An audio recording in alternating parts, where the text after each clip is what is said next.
va vous proposer, juste du coup, alors on va vivre un petit moment ensemble, mais c'est vrai que comme la salle elle est très sonore, on va essayer de bien faire silence comme ça. Comme nous ce soir, il va falloir qu'on fasse un truc terrible, c'est chanter pendant 2 heures.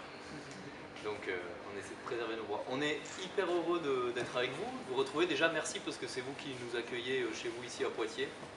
Donc on vous dit merci, on sait qu'il y en a plein d'entre vous qui ont participé à la com, à la communication pour ce concert, qui ont fait plein de choses. Je sais qu'il y a plein de scouts notamment qui vont aider ce soir, faire un peu de sécurité, tout ça. Donc merci, on est très heureux. Glorious, c'est un groupe qu'on a fondé avec Benjamin, on est 2 frères. On a fondé ce groupe il y a 15 ans déjà. On était un tout petit peu plus vieux que les plus jeunes là. On avait 16-17 ans. Glorious, c'est pas vraiment un groupe de musique.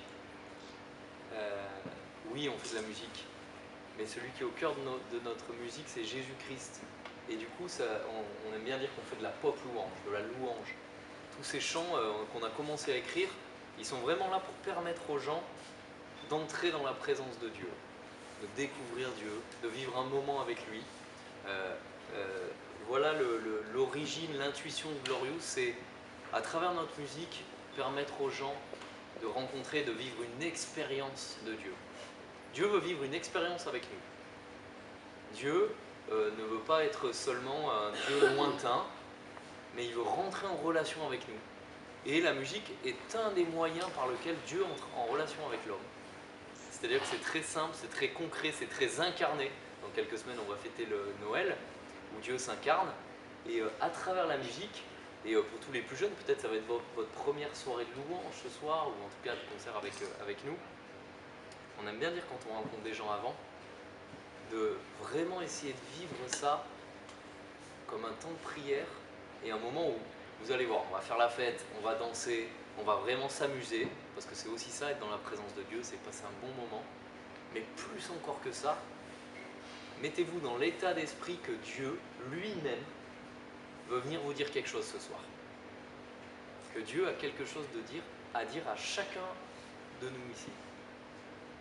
Essayez de vous mettre dans cet état d'esprit, de démarrer la soirée tout à l'heure en disant « Dieu, tu as quelque chose à me dire ce soir. Je ne sais pas ce que c'est. Et moi, je ne sais pas ce que c'est.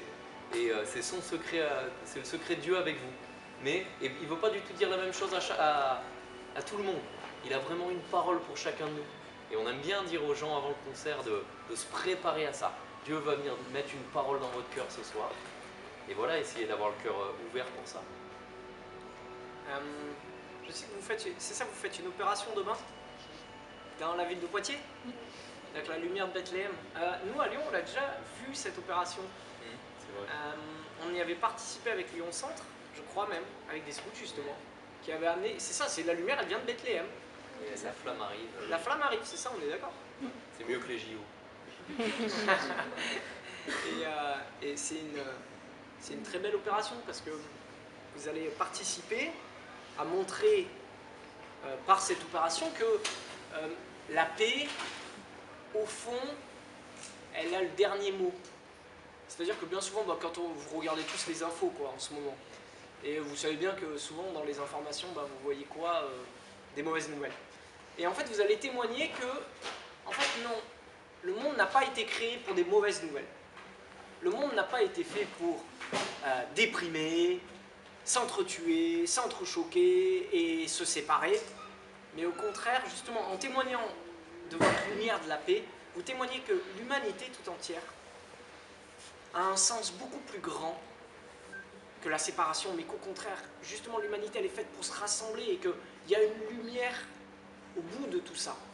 C'est-à-dire que c'est pas... Vous savez que dans l'évangile de Jean, il est dit que les ténèbres, dans les ténèbres, la lumière a brillé. Et les ténèbres n'ont pas réussi à l'éteindre. Quand vous prenez la première page de l'évangile de Jean, vous verrez, c'est écrit. Ce soir, quand vous rentrez, vous prendrez votre Nouveau Testament et vous lirez.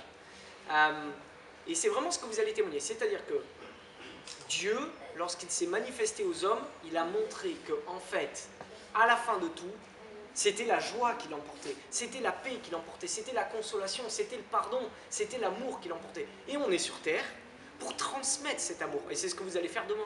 Et donc c'est une sacrée belle opération.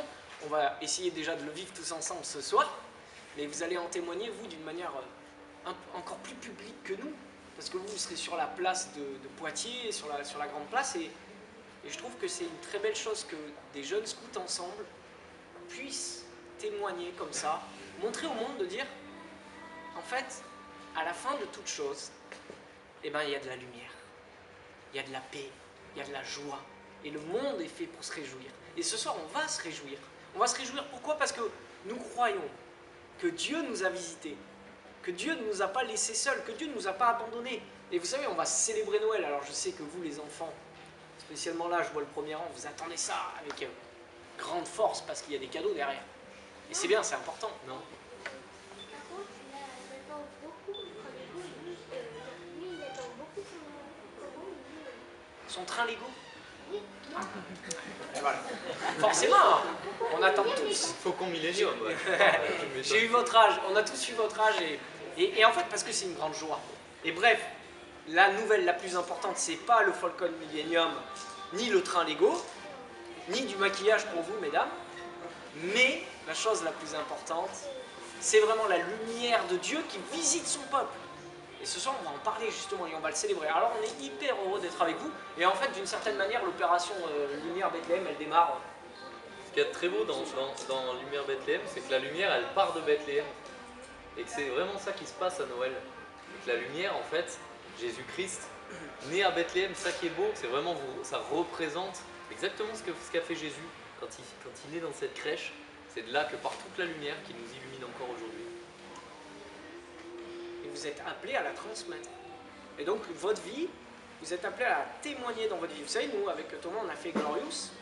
Donc, c'était notre manière de répondre, d'une certaine manière, à l'appel que Dieu avait mis dans notre cœur. C'est-à-dire quoi, l'appel? Ça veut dire que Dieu, il a mis des rêves dans votre cœur. Dieu, il a mis des passions, des intuitions dans votre cœur, des talents, des dons que vous avez, qui sont uniques. Et est-ce que ces talents, vous allez les enfermer et les mettre à rebut sans les regarder, ou au contraire, vous allez les faire émerger? Et le scoutisme est souvent un lieu qui nous permet de faire émerger nos talents. C'est-à-dire nous permet de vivre en groupe et de voir, ben, moi je suis très fort pour faire ça. Ben, moi j'ai beaucoup de dons, de talents pour faire ça. Vous savez, quand on vit en groupe, quand on est tout seul dans sa chambre derrière un ordi, on ne voit pas son talent. Mais quand on est en groupe, quand on vit ensemble, ça nous permet de discerner et de voir quel genre de personne on est. Et donc j'espère qu'après la lumière de Bethléem et toute votre vie, vous répondrez au plus profond de votre cœur à l'appel que Dieu a mis en vous. Ben, peut-être que c'est d'être dentiste, hein. Peut-être que c'est d'être architecte, peut-être que c'est d'être ceci, cela, prêtre, machin, chanteur de pop louange, troubadour, chef scout. Mais vous avez quelque chose au plus profond de votre cœur que Dieu vous appelle à faire et à accomplir dans ce monde. Et donc la lumière de Bethléem, elle ne s'arrête pas demain, mais elle continuera toute votre vie. Et je vous souhaite que cette lumière, elle ne s'éteigne jamais dans votre cœur, parce que c'est la lumière même de Dieu. Donc même quand il y aura un peu des ténèbres dans votre vie, parce que vous en avez aussi à votre âge, eh ben n'oubliez pas que la lumière de Bethléem, elle, c'est pas la lumière des hommes, c'est la lumière de Dieu. Donc elle s'éteint jamais. Elle est toujours là pour nous réchauffer, toujours là pour prendre soin de nous, toujours là pour nous consoler, toujours là pour nous pardonner. Donc Dieu, quoi qu'il arrive, cette lumière, elle ne s'éteindra jamais. Voilà. Est-ce que vous avez des questions? C'est ça qui peut être intéressant peut-être. Est-ce qu'il y en a qui se demandent des choses? Est-ce que vous avez des questions à nous poser? C'est comme en cours. Normalement, quand le prof il demande ça, ah ouais, c'est terrible. personne lève la main. Non, c'est simple, là, on n'est pas trop nombreux, donc ouais. Oui. Vous avez parlé du projet que Dieu avait pour chacun de nous-mêmes et de l'appel qu'il avait pour nous. Comment vous avez su que Dieu vous appelait à faire un groupe de pop louange? Comment vous avez Ce que Jam il a dit, c'est en fait c'est très vrai. Souvent, quand on parle d'appel de Dieu, alors déjà pour beaucoup de gens, quand on dit appel de Dieu, les gens se disent ah ça veut dire prêtre, religieuse pour mesdames, prêtre pour messieurs. Non, cet appel-là, il est particulier, il existe, il est réel. Dieu appelle des gens et pour ça. Mais Dieu appelle chaque homme. Et souvent, du coup, c'est dommage quand le terme d'appel, il est réduit à ça. En fait, ce que Jam il a dit tout à l'heure, et je trouve que c'est la plus belle manière d'illustrer ce qu'est l'appel de Dieu. Dieu a mis des passions, Dieu a déjà placé des choses au fond de votre cœur qui vous font vibrer et dans lesquelles vous avez du talent et dans lequel vous êtes doué.